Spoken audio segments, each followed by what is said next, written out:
I know men really mean well, and sometimes you feel like the best way to do that is to say that you don't feel comfortable hiring women anymore. Literally no one has ever said that. 3 seconds in and we're already in the land of make-believe. I think that's a record. That's wrong. Just like your assumption that this is even an occurrence. I think sometimes talking about how you don't feel comfortable hugging women anymore. That is also wrong. Well, maybe deal with the women that are falsely accusing men of sexual assault and that won't be an issue. But nah, instead of addressing why it happens, we're just gonna cry misogyny at men being cautious.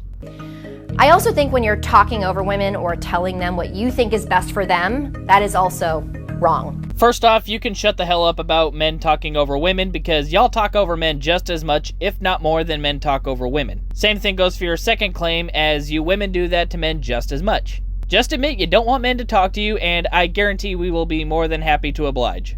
But then again, that's a request where as soon as men fulfill it, you're gonna cry misogyny at the fact that men aren't talking to women, even though that's exactly what you asked for. But anyway, that was her intro, and now it's time for my intro.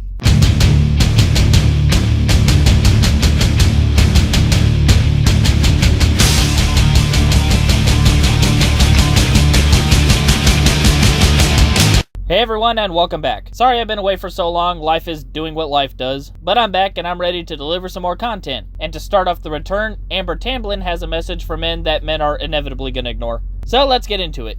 At the end of 2017, a few months after millions of women told their stories of sexual harassment and assault across the world, while millions of feminists simultaneously ignored the many false allegations that have since poisoned the movement. That's not to say I don't care for the actual victims, my heart goes out to all of those women, but I'm really sick of feminists acting like false allegations don't exist or acting like they're not that big of a problem. My friend, an unknown and up-and-coming actor named Ryan Reynolds, never heard of him, said to me, I get it. I get what women are asking for right now. They would like us to back off and sit down and be quiet for a change. Then once you've figured out what you need from us, you'll tell us, and we'll need to get on board and support you. I think he was talking about more serious issues, not whatever bullshit you're gonna blubber on about. There is also a possibility he was taking the piss out of you feminists, cause I mean, when has a woman ever told a man anything straight to the point? Suddenly a light bulb went off. Bad light bulb, bad light bulb.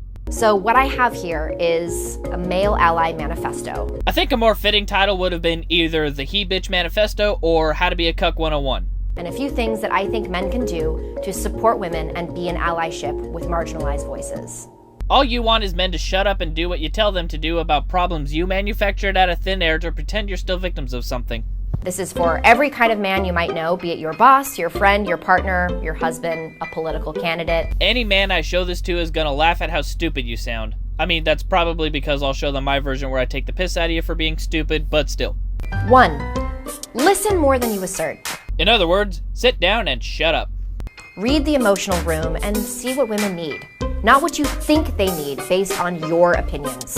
Well, that was one mindfuck of a sentence with a lot to unpack. First off, I think she just admitted that she wants men to be mind readers and guess what women want, which I think we already knew, but glad to have confirmation of that. Second, how the hell are we supposed to figure out what you need by reading the emotions in the room, whatever the fuck that means? And third, if the women in the room need something, why don't they speak up and ask for it? I know we take the piss out of women due to the fact that they don't tell us what's wrong and get mad at us for not knowing, but this woman is literally telling us we need to figure it out for ourselves. And I'm sorry, but if you can't speak up and tell us what you want, then maybe you're not the strong, independent woman you think you are.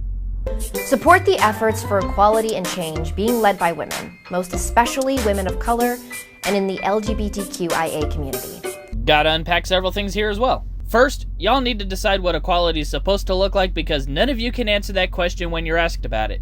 And second, stop this pandering to women of color and the alphabet people as if their problems are worse than other people's problems. You're trying to categorize how important their problems are based on their race, gender, or sexuality, while simultaneously telling us that we need to treat people equally regardless of those attributes. You can't have it both ways. Let them lead the charge. Don't lead by taking charge. Sorry, Amber, but I'm not taking orders from some woman who has yet to notice that her shirt has ripped from her tit to her shoulder. 2. No matter what your job title is, if there is a woman in your field of work who is doing the exact same job you are doing, tell her how much money you make. Oh yes, I'm just gonna walk up to a random woman and say, I make 42 cents per mile. Riveting conversation starter. And then do something about it when you realize how much more you are being paid. Oh my god. June! The wage gap is simply the average earnings of men and women working full-time. It does not count for different job positions, hours worked, or different jobs. It has nothing to do with the same job. It has nothing to do with discrimination. Amber, it is not an inevitability that the men are going to find out that they're being paid more, and it is definitely not going to be them finding out that it's a ridiculous amount more than the women are making. It all depends on how much you work. For example, I make 42 cents for every mile I drive due to just starting at the carrier I work for. If a woman were to have started when I did, she too would be making 42 cents per mile. Now let's say I drive 10,000 miles this month, because that's what I normally do. But the woman has kids and a husband and goes home for 4 days out of the month, and as a result she drives 2,400 miles less than I do.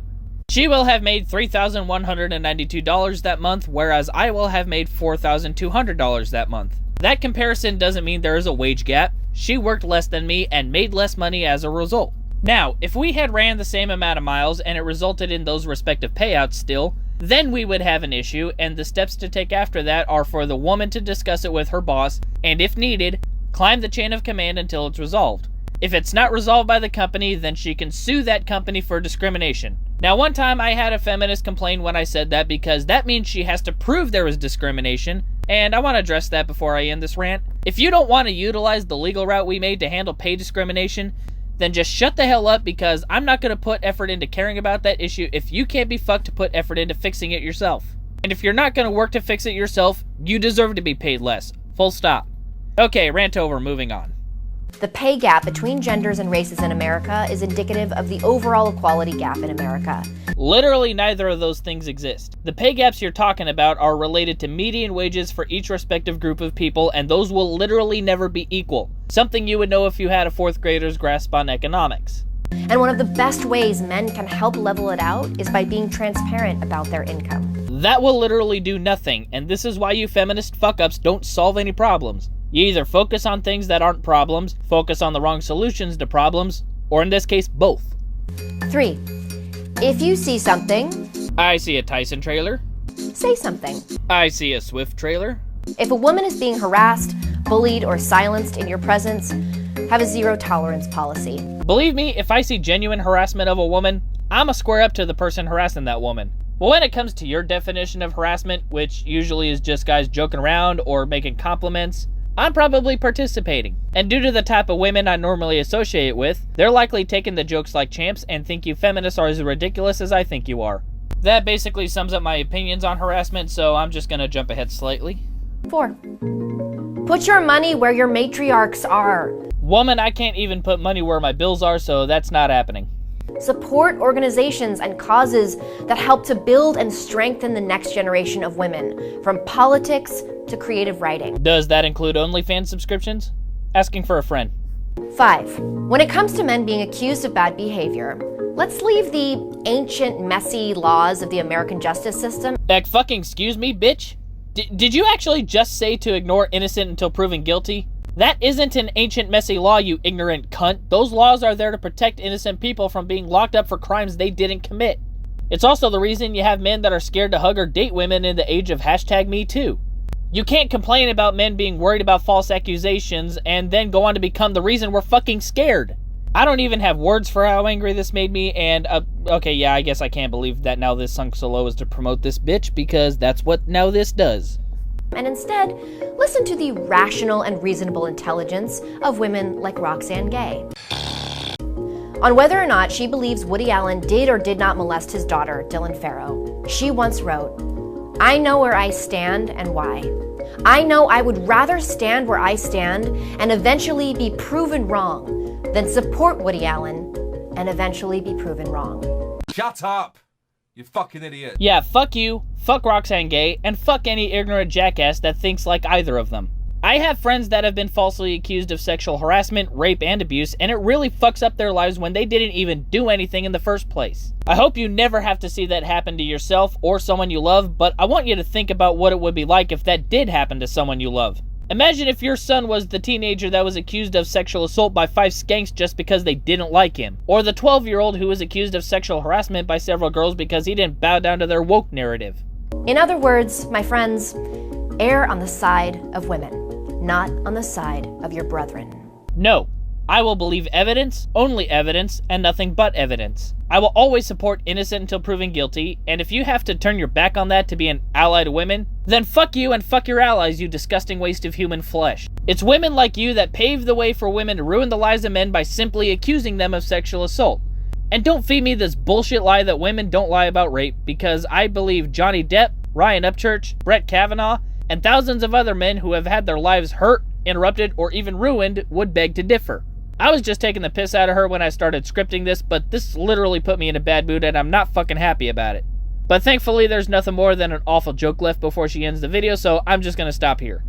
Anyway, on a more positive note, I'm glad to be back at YouTube. It's a new year, and let's see if we can grow this channel to at least 500 subscribers by the end of 2020. Maybe even 1,000 if we're lucky. I do plan to try some more content like short form videos to quickly address topics, and more curbside opinions videos. Anyway, I hope y'all enjoyed the video. If you like what I had to say, smash the like button. If you want to put me in a better mood after what that bitch said towards the end, then subscribe to the channel. You can follow me on Twitter and BitChute at hey_dude77. I gave into the cringe and started a TikTok at heydude77. And my Streamlabs link is in the description if you want to support this channel with a new donation. I got more videos coming, and until next time, catch y'all later.